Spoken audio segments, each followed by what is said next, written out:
Breaking news. The indigenous people of Biafra announces lockdown in southeastern part of the country. Good morning, good afternoon, good evening, wonderful people. Once again, you are welcome to this wonderful YouTube platform. Do not forget to subscribe to this channel, turn on your notification, and make sure you share this video to as many groups and platforms as possible. Without wasting much of your time, let us go straight up to the news in details. The news.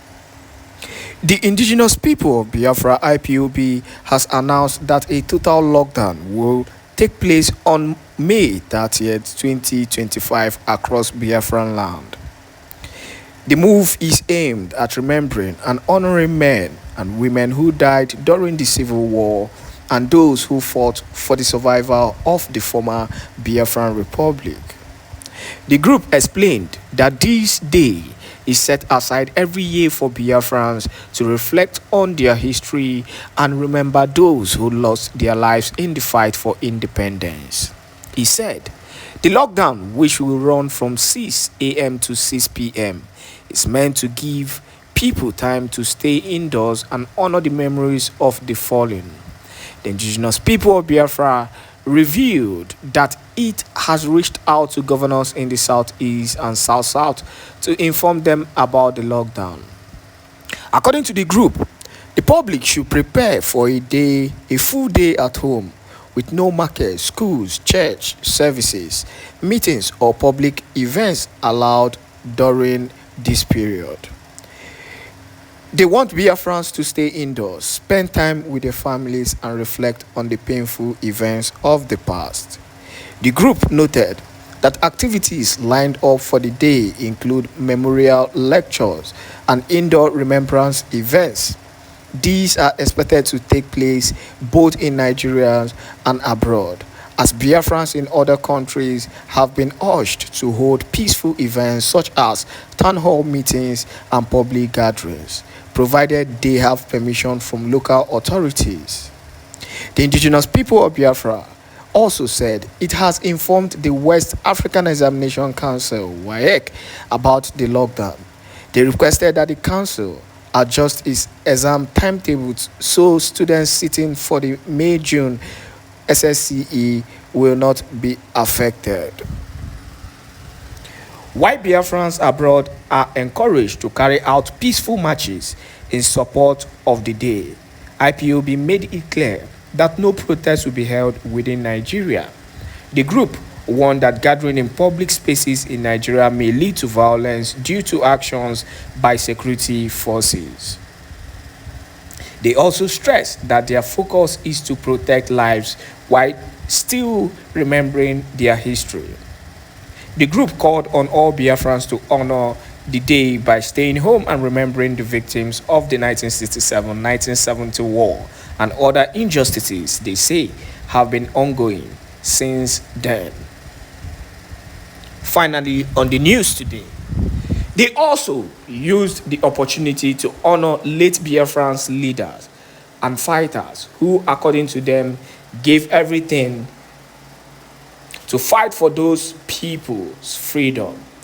Only essential workers such as doctors, nurses, emergency service providers, and journalists will be allowed to move around during the day. So, in other words, there will be a total lockdown on May 30th. And I think May 30th is on a Friday. Yep. May 30th is on a Friday. So it is going to be very, very critical, for those who are planning. Is it Friday or Saturday? Oh, Friday. For those who are planning on going out on that particular, I don't know if it's Friday or Saturday, but either way, please comment that particular day on the comment section so that we will also know, because the information is to help people, within the Biafran region so that they will not go against this important lockdown.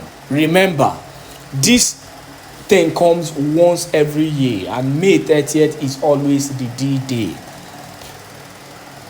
And it is very important that people adhere to these instructions. Not just adhering, obeying. obeying to these instructions and staying at home. We've lost a lot of people, in this struggle. Forget about the Biafran war. Even since the conclusion of the Biafran war, a lot has happened. So many people who have actually fought for the Biafran struggle with the whole of their heart. A lot has been sacrificed. So many people have been sacrificed. That is why, when I see some certain things being done, I just get angry in my spirit, because a lot of people have risked their life just for the freedom of their people. And so many are still doing that. The other day we heard the confession of Gentle the Yahoo, of the Biafran Defense Forces, who the Imo State government attacked his family, fired his mother, according to him, and also kidnapped his wife and I guess his children also. Who knows what they might have done to them. So a lot of people have actually sacrificed themselves in the cause of this freedom. So it is painful when people compromise just for their own personal interest when it comes to the Biafran freedom. It boils my spirit, because this thing is not just about one person. Like I will always keep on saying, the Biafran freedom is not about Nnamdi Kanu alone. He is just, a tool also, in quote, he's a tool, who is being used also to help fasten this freedom and also help open the eyes of Africans. Let them know, let them understand. Now I'm going to drop a video, in line with the impact of Mazi Nnamdi Kanu. I'm going to drop a video of Ibrahim Traore. I want you to watch this video. Watch it to the end, so that you will understand. Whenever I come out here, and I say that so many Africans are beginning to understand their importance. And that is why, if truly you are a Biafran and you want the freedom of Biafra, the best thing you have to do is to try as much as possible to align in the course of this whole struggle. Look at what Ibrahim Traore is doing. I believe that if Biafra should come, we will do more. Because the people who, have been carrying this made us to even understand earlier that we have more and we can manage our resources if we can only come in unity and work things out.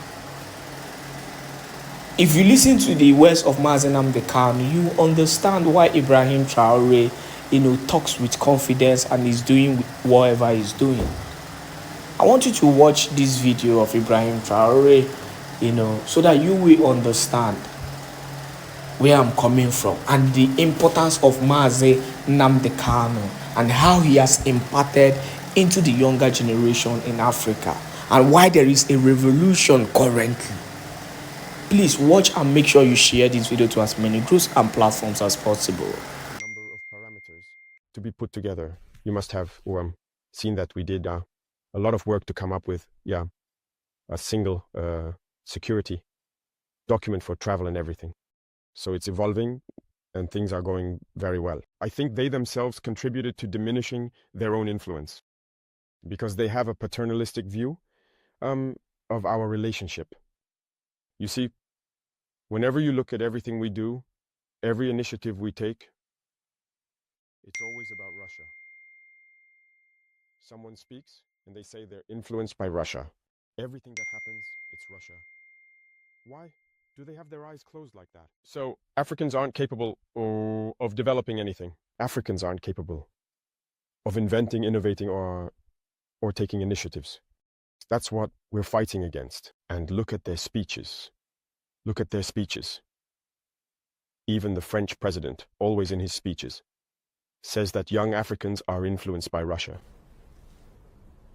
It said, and if you listen to Western media, they spend all their time lying.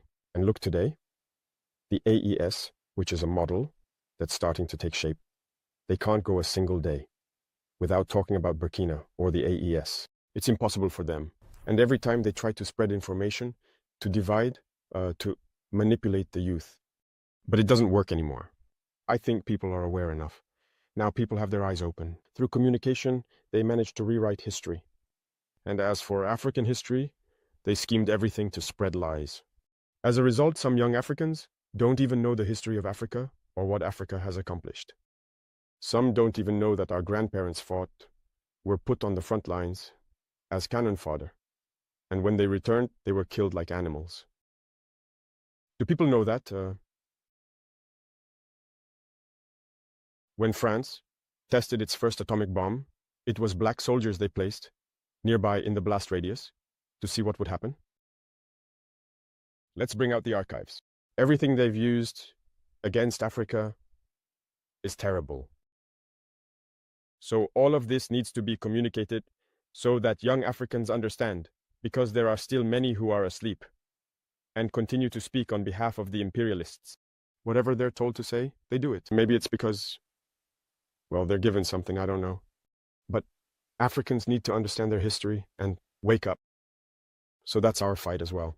My biggest regret is having spent a good part of my youth listening to radio stations like RFI,